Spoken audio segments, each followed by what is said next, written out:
So these houses were actually built in the 1950s, and the road, the bypass, in fact, the bypass that goes through the centre of the town, not that there's anything unusual in that, because it happens in the United States all the time, that was also built at that time, and this was sort of designed to show how socialism was actually working in this part of the world.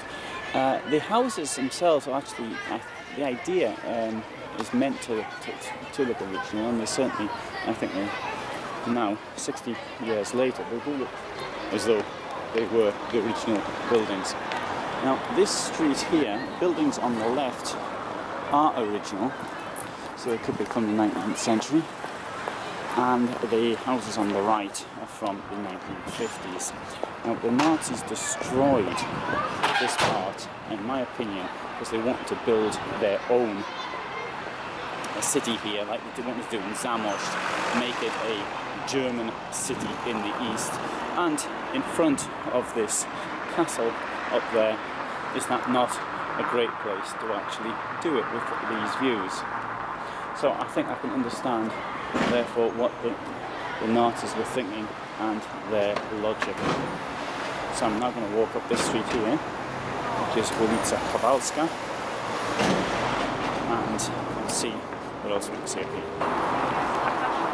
Street there is Ulica Furmanska, and all the houses on the right hand side and towards the castle, they're all new, whereas those on the left are all old. So up into the main road up there, this is part of the ghetto. In fact, the main entrance to the ghetto was in front of me right now. Now the Nazis pulled the houses down which were here, which were similar height judging by the photographs. And incidentally, if you go to my Facebook page, with the link will be above, you can actually see some of those photographs, the way this area looked before the Nazis pulled it all down. I imagine this was meant to be for German settlers coming here. They tried to do something similar in Zamość as well, by bringing in immigrants who were German from wherever. Not really very clear in Himmler's rather ludicrous plans where he was going to lay hands on so many Germans from. Up until this time, of course, that the German area of Lublin had been in this general direction towards the centre of town, streets like Krakowskie Przedmieście and around that area, Trzeciego Maja, which were reserved for the Germans. Here we have the ghetto, and this was the main entrance to the ghetto, was up here. I found a photograph of it, so you can see that on my website. And the ghetto was actually formed in March 1941, and in front of us, on the other side of the road, we can see a post office. Now that was the post office for the ghetto, although it was actually outside the ghetto. But the postmaster, the person responsible, was able to maintain communications via Switzerland until 1944. This was from various places he managed to do that, because obviously the ghetto had been liquidated before then.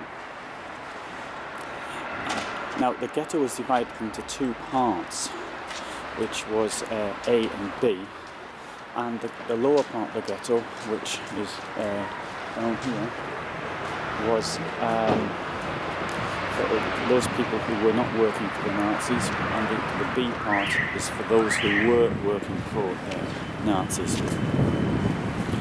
And I'll be saying a bit more about that later.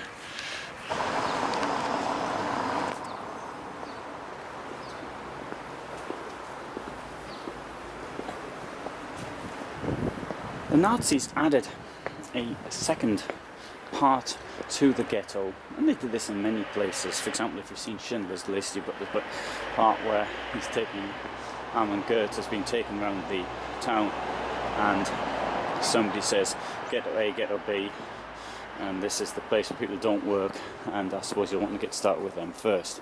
And to a large extent, that is quite accurate of the way things were. This part here was for people who worked for the Nazis, particularly in businesses such as clothing manufacturing. Also, those ghetto functionaries worked here. And in the case of Lublin, many people actually worked outside of the ghetto and lived outside the ghetto, including some members of the Judenrat. The ghetto, they had to have special permission, of course, to do that, but it wasn't a sealed ghetto in as much as Łódź or Warsaw above all were sealed. Barbed wire was put up in different sections of the town, but it was clearly meant as a temporary measure. It wasn't the walls, for example, that you see in Warsaw.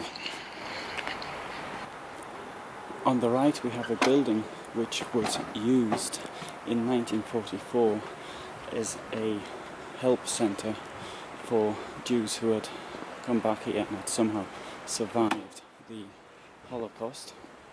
Of course, it was outside the ghetto as it was before. The ghetto is actually running on the left hand side of this street. But these houses are, I think, to a large extent as they would have been in 1939, except the difference is that then they would have been teeming with people. Although to be living in the old part of the town certainly can be quite attractive, you don't have many of the modern conveniences that you'd have in a new flat, and that is why places like this are often empty. As I understand it, the arch which we see in front of us though is actually new. There was a passageway through here, but not of that type. And coming through here, we come into the central part of the old town, and it certainly looks very attractive today.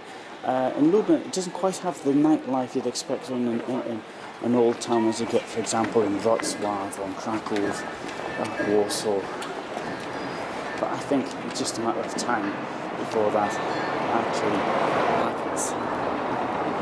So we have the ghetto is on the left, but the street on the right is outside of the ghetto. Now, the sealed ghetto was made in March 1941. Until that time, people could more or less move freely as they wished. So that's why, for example, we have photographs which were taken by mainly German soldiers, and you can see these streets in those photographs. Please see my Facebook site for that. We have one of the photographs is actually taken from around here.